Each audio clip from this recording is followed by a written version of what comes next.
Assalamualaikum warahmatullahi wabarakatuh. Para rawuh ingkang kinurmatan, Bapak Ibu guru sedaya saha kanca-kanca ingkang kula tresnani. Sepisanan semonggo kita ngaturaken puji syukur dumateng Gusti Allah Subhanahu wa taala. Awit rahmat lan karunia-Pun kita saged pinanggih wonten ing papan punika kanthi kawontenan wilujeng. Para rawuh ingkang kinurmatan, sedekah yaitu salah satu galing tindak kabecikan ingkang sangat dipermeni dening Gusti Allah Subhanahu wa taala. Sedekah boten namung awujud bondo, nanging ugi saged awujud pitulungan kawigatosan tembung ingkang sae saha tumindak ingkang becik.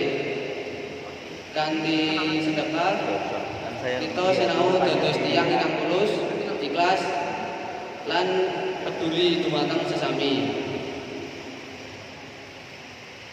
Ing gesang pandhenetan kabecikan saged dipunwiwiti saking perwis perjasa. Kados nulungi kanca utawi namung mesem saha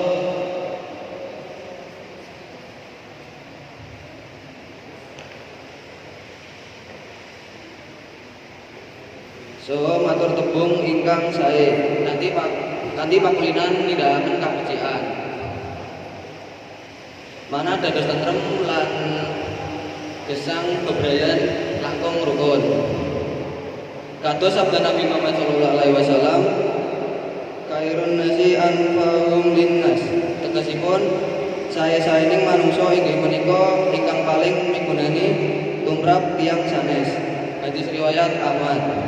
Sedekah ugi maringi kata paedah tumrap gesang kita. Saliyane nambah pahala, sedekah ugi saged ngresiki manah, nguataken paseduluran saha ndadosaken masyarakat langkung rukun lan aman, rukun lan harmonis.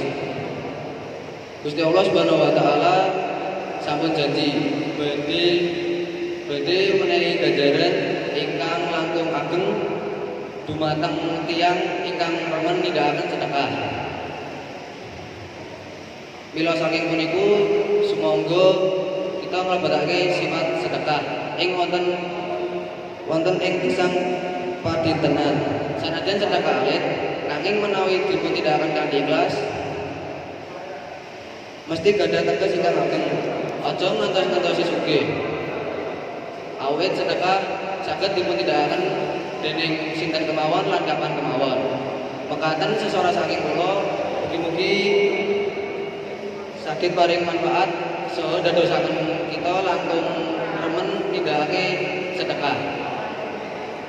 Menawi wonten kata-kata ing kirang trep, kula nyuwun agung pangapunten. Wassalamualaikum warahmatullahi wabarakatuh.